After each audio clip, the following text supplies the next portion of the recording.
For Pacifica Radio, April 15th, 2018. I'm Scott Horton. This is Anti-War Radio.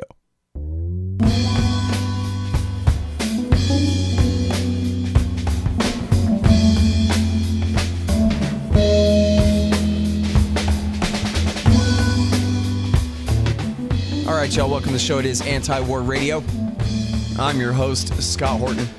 I'm the editor of antiwar.com, and I'm the author of the book Fool's Errand, Time to End the War in Afghanistan. I'm here every Sunday morning from 8:30 to 9 on KPFK 90.7 FM in LA. And actually, just a couple of days ago, on April the 12th, marked 15 years of the interview show. You can find my full archives, 4,600 and something interviews, going back to 2003 at scotthorton.org. And also on YouTube at youtube.com/Scott Horton Show. All right, introducing our regular guest, my very favorite reporter, the investigative historian and journalist Gareth Porter. And he is the author of the books Perils of Dominance about Vietnam and Manufactured Crisis, the truth behind the Iran nuclear scare. About the Iran nuclear scare. Welcome back to the show. Gareth, how are you doing, sir? I'm fine. Thanks, Scott. Glad to be back. Oh, and I should mention that we've reprinted, hundreds and hundreds of your articles, maybe more than 1,000 something, at antiwar.com, original.antiwar.com/Gareth-Porter. If people want to check that out, that's stuff for Middle East Eye and Interpress Service and Truth Out and all kinds of things. We reprinted all there at antiwar.com, the great Gareth Porter collection. All right. So, Donald Trump bombed Syria Friday night, Gareth. So, why'd he do it? What's the deal? Could have been worse, huh? Well, I think it could have been much worse, yes. And I think that's the perhaps the most important story of this strike. And of course, look, I mean, this is illegal. It's an emanation of the worst aspect of U.S. foreign and military policy, of carrying out military operations in a situation where there's no legal basis for it, there's no intelligence basis for it, there's no moral basis for it. But it is an exercise in power that pleases a lot of people, particularly, it seems, in the national center liberal or centrist liberal media, who, well, I mean, they're not satisfied with it. It didn't go far enough to please them. Let's face it. They want big wars because it's good for their bottom line and because it seems to be coincident with their personalities. That's the only way I can explain it. Well, I mean, there's so many different things to talk about here. You know what? Let's get back to the politics of the warmonger Democrats a little bit later. Let's talk about the strikes and the so-called predicate for the strikes, the gas attack here in the Ghouta province. Gareth, tell us everything. Yeah, you know, I have been following all of the various alleged chemical weapons attacks in Syria for a few years now, trying to drill down to really the most precise facts of each of these cases, the ones that are most familiar to people. That is the series of alleged attacks that took place in 2013 that led up to then the big one in Ghouta, or Ghouta as it's pronounced in Syria, in August 2013. And then Khan Sheikhoun last year in April, a year ago, and now, of course, in Ghouta again.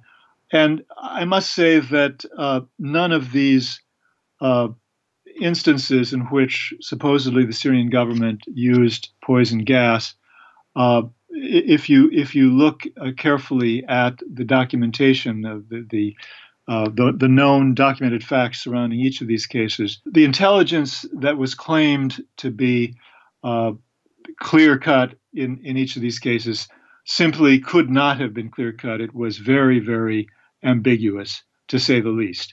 And we don't have time to go into all of the details of each of these cases, obviously, on your show.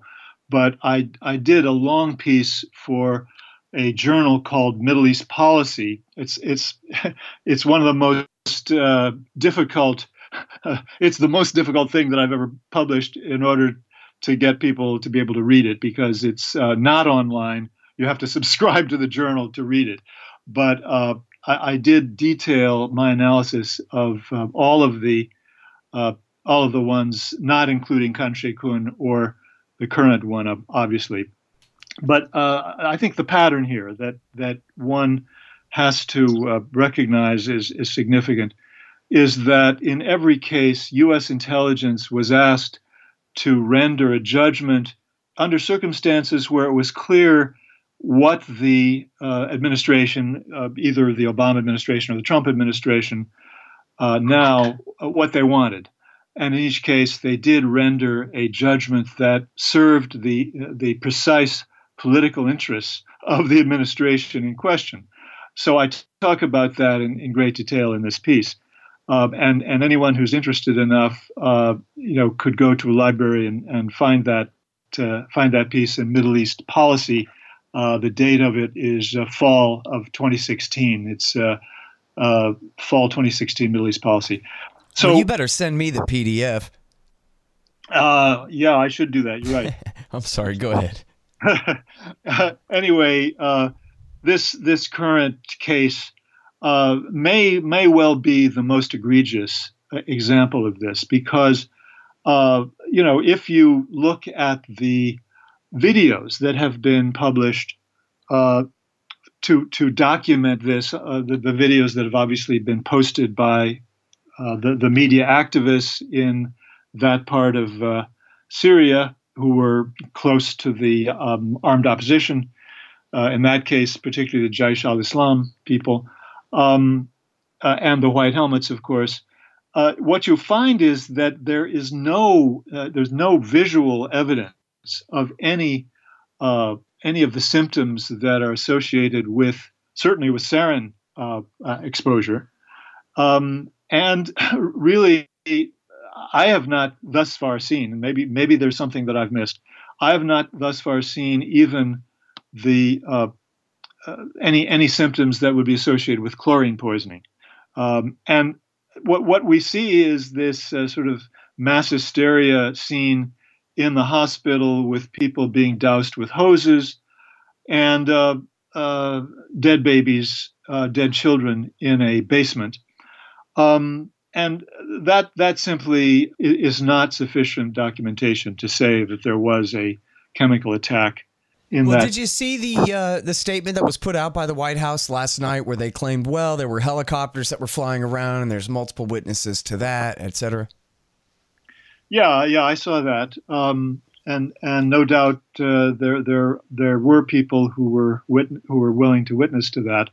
Of course, on the other side of the ledger, you have two medical students, people who say they were medical students. I presume that could be documented or refuted, who have now made videos saying in detail, saying that they know that whole scene was faked, or perhaps that's not the right way to put it, but that scene did not represent, in fact, any real evidence of a chemical attack.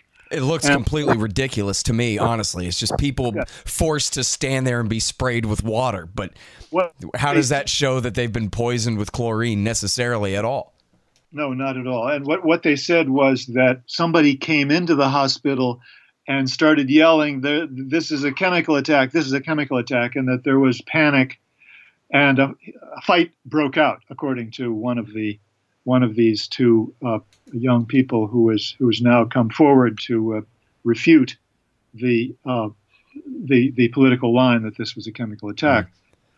So I would just say that OPCW has its work cut out for it today. They're supposed to be in Ghouta investigating, and for the first time, I mean, this is significant because this is the first time that the OPC has actually gone to the site. And has been able to interview people, has been able to see for itself the physical evidence, and should be in a position to render a more objective, basically an objective judgment, if you will, an analysis of what happened than they did in the case of Khan Sheikhoun.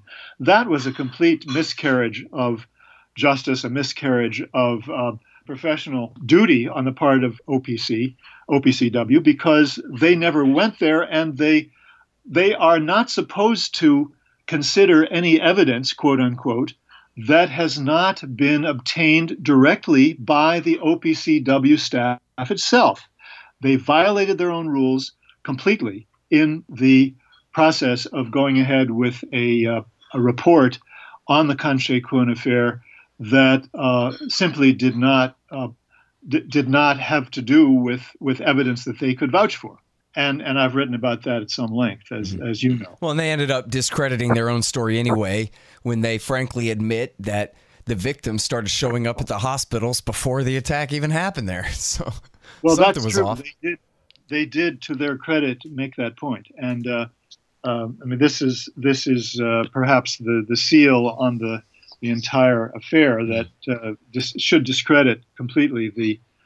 Well, it's an important point, too, as you're saying that the OPCW, they couldn't send guys into Ghouta back in 2013 or Khan Sheikhoun last year because these are places where any European scientists would get their heads cut off by our moderate rebels if they were to walk around there unescorted. Scott, I'm not even willing to accept that as an excuse. In fact, they could have gone to Khan Sheikhoun. Both sides had agreed to provide security, that they would assure the security of a team, and the OPCW chose, for political reasons, I think it's quite clear, not to do that, and to render their judgment from a distance, which meant that they were more easily manipulated. So last night, Gareth, when the generals, former general Mattis and the current chairman of the Joint Chiefs of Staff, both Marine Corps generals, Dunford is the chairman of the Joint Chiefs, they gave their statement there. And at one point, Mattis is clearly lying. The reporter asks him, so when did you change your mind? Because yesterday you said that the evidence wasn't clear. And he goes, yesterday. And the reporter goes, what? That, you mean after you said that? And he goes, yeah, exactly. And then they didn't follow up and go, oh, yeah, well, so what was it that did it for you? But he's clearly just bluffing. I think that's right. I mean, I think they know that this was not something that was documented on the basis of real, hard evidence. Actually, there were reports, particularly CNN had a very specific report on the question of samples that were supposedly smuggled out of Syria through Turkey, and which a U.S. official told CNN were positive for chlorine and a sarin-like nerve gas. Mm-hmm. Now, that would have required that those samples had not only traveled through Turkey, but made their way to Europe and had gone to one of the qualified laboratories, and that the laboratory had carried out its tests, and that then the tests had been conveyed back through the channels to the United States. I think that's just too much for too little time. I don't believe it. I'm quite suspicious about that. Yeah, it's just a claim. All right, now, so here's the thing. Let's talk about the size of the strike here. It's what John Kerry wanted to do back in 2013. It'll be a pinprick. It'll be a little bitty thing. We'll just show, we'll shoot a few missiles at them. Last year, almost exactly a year ago, they shot, 60 cruise missiles. This time it was 110 or something. Right. Clearly the policy has not shifted back to regime change against Assad, thank goodness. This was a punitive raid in a way, right? But so what else does it mean? What people are saying, getting really carried away and thinking this could lead to a conflict with the Russians and that kind of thing. They clearly, I guess the Secretary of Defense made sure that it did not go that far. Well, first of all, I think you're right. Yes. But let's go back to the point you were making about John Kerry. I mean, actually, John Kerry was pushing for a much more ambitious strike that would begin to hit, most of the Syrian Air Force. I mean, he wanted to take out the Syrian Air Force. He was quite explicit about that. I mean, this is not, he didn't talk about it publicly, but there were reports about his position which made it very clear they were coming from Kerry's office or Kerry himself that made that clear. And so, in fact, this strike is even more clearly, going in a different direction from that than what you suggested. And I'm quite convinced here that there must have been a real Donnybrook in the White House. Not people shouting at one another necessarily, but look, I mean, John Bolton had made it very clear that he was in favor of going big. He wanted a strike that would perhaps, help to bring about regime change, but at very least would very much weaken the Assad government and its military capabilities. He wanted particularly to hit Iranian sites. This is a guy who is on the phone all the time with Sheldon Adelson and who has backed Adelson's idea of bombing Iran constantly over the years since he's left the Bush administration. Adelson being the zillionaire casino magnate who backs the Likud party in Israel and Donald Trump. The one person who has the distinction of having been the funder for both a presidential candidate in the United States, a winning presidential candidate in the United States, and in Israel, a kingmaker in both countries. Yeah, because of Bolton's connection with Adelson and his overall position on this, there's no doubt that he was pushing Trump to go big and to hit Iranian targets as well as Syrian military targets well beyond what was hit last night. I was quite surprised, I must say, and I know other people were as well, that this was as limited as it was. And Mattis more or less said in the briefing last night, and he said it in his testimony earlier in the day to the House Armed Services Committee very clearly, that his concern was, in fact, the escalation of a conflict if we hit targets that involved either, I mean, he didn't say this explicitly, but it was implied that it would be any targets that would involve Iran or, of course, Russian interests specifically would be extremely dangerous. And so he was making it very clear that he would move very strongly to prevent that from happening. And so it seems to me what we now have here in the Trump administration is a situation that is really more like the situation that occurred during the second George W. Bush administration, when Dick Cheney, who we can liken to John Bolton, if you will, because they both embraced the same ideas of using U.S. military force, it was Dick Cheney pushing for war against Iran, and the Joint Chiefs and the Secretary of Defense saying, no, this doesn't make any sense. You have to explain how this would play out one step after another step. Give us exactly what the series of steps would be. And Cheney and his people couldn't do that, and the whole idea died on the vine. Yeah. Well, I mean, Bolton has certainly made it clear, as he puts it, that Assad is a sideshow, that who cares if the Ba'athists rule Syria as long as we get a regime change in Tehran. Well, yeah, obviously the regime change in Tehran has always been the big prize, no question about it. And for everybody on the neocon side, Syria was just a stepping stone in that direction. That's been clear from the beginning. Yeah. All right. Now, so this is the whole thing about it, right? We talk about this all the time, but it's the bottom line that nobody seems to really understand this, certainly on TV. But Iraq War II, accidentally, not that they started the war accidentally, but the accidental result was the Americans ended up empowering their strategic rival, Iran. And Iran ended up having a lot more influence over the Baghdad government than the Americans did. And of course, at the same time, they empowered al-Qaeda as the Sunni reaction against the rise of Shiite power there in Iraq War II. And ever since then, Seymour Hersh called it the redirection.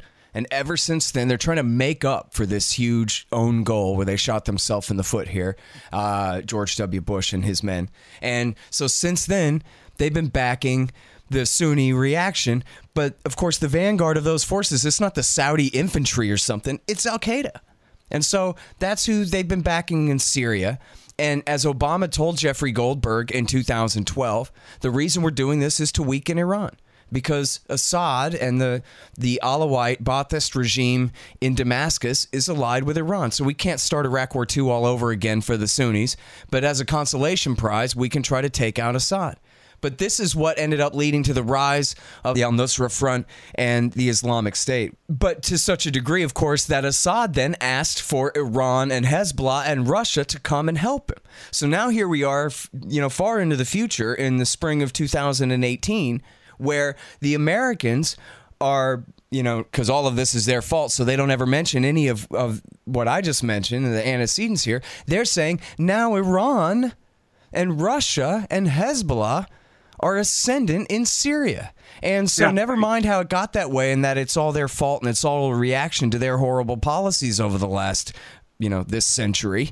But so now what are we going to do? Just leave and cede now after Iraq War III to get rid of ISIS? Iran is this much more powerful in Iraq, and now they're going to be this much more powerful in Syria, and it's the Americans who made it this way, and you want them to cut and run without tying up these loose ends and somehow reversing this, figuring out a way to make it okay that the Americans have screwed up everything according to their own standards and goals here?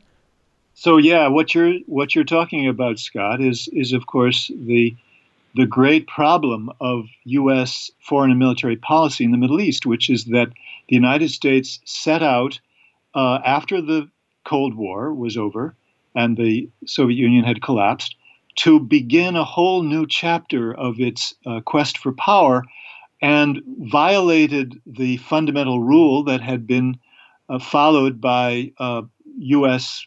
administrations right up to the end of the Cold War, which was that you don't station U.S. troops permanently in the Middle East because it's going to create serious political problems, going to have a serious backlash. That was long before al-Qaeda, but of course that turned out to be precisely the problem, that the United States began a series of developments, a series of tit-for-tat developments, things that one thing led to another, which led to another. And what we've seen is basically a series of catastrophes that were accelerated by the U.S. invasion of Iraq, and then al-Qaeda joining the fight and becoming a battle-worthy opponent, getting the experience and the military effectives from all over the Middle East to become a military force, then moving into Syria, of course. And now we have, as a result of the Obama administration's responding to precisely the kind of argument that you're talking about, well, we have to do something about this, or there's going to be a vacuum, a power vacuum. And so the United States begins to send all these arms into Syria, supposedly for the democratic or the liberal armed opposition, but of course falling into the hands inevitably of al-Qaeda and its allies. And now what we have is, as a result of all this, that al-Qaeda does in fact have a permanent bailiwick, a permanent base in Idlib province that has been essentially created by U.S. policy over a period of years. And now, of course, we get the same argument that we can't quit now. We've got to do something about the problems that have been created by our own policies. And the answer to that is no, we have to start reversing it. That's the ultimate answer. And we have to start discussing this problem much more in depth among people who are opposed to U.S. wars, because I don't think this is really sunk in yet. I think the point you're making is fundamental.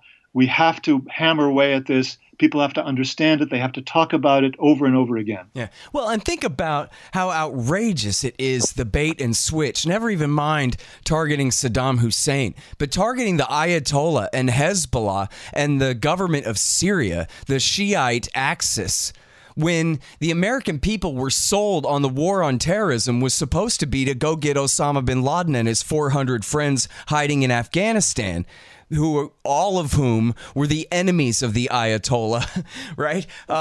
And you know, you watch TV and they just list off all these groups as though they're all on the same side, when the American government has the American people backing our enemies against their enemies. Yeah, and of course, as you know, and I think many of your listeners know, I mean, it's been Hezbollah, which has been on the ground resisting the advances of Al-Qaeda and to some degree ISIS, but mostly Al-Qaeda in Syria for years now. And this has been demonized as malign influence in Syria. Now, of course, it represents an influence of Shiism and Iran, no question about it. This is inevitably the consequence of the overall situation for which the United States must bear full responsibility. But now it's time for the United States to begin to reverse the pattern and to get out of the game, because the game only makes matters worse. Yeah. Well, and this is back to your point about the liberal warmongering, not the real leftists who actually believe in peace and oppose imperialism, but the Democrats and, you know, the TV liberals. And their whole point is because the centrist establishment is so upset by Trump that they are the resistance. The CIA leads it. And so their whole take is they get to wrap themselves in the American flag and pretend that Donald Trump is some pro-Russian traitor alien to the American system, and that, you know, the real American way is what Bill Clinton and Barack Obama would do, which is bomb Syria, you know? Yeah, I mean, the networks definitely, that is the centrist networks, if you will, have an affinity for the intelligence community and the military, which is very touching and which undoubtedly reflects their trope of always wanting to be close to the sources of power. That's been the way the U.S. news media has always operated. There's nothing new about this. But we're now seeing a new and perhaps more poisonous form of this problem in the American media.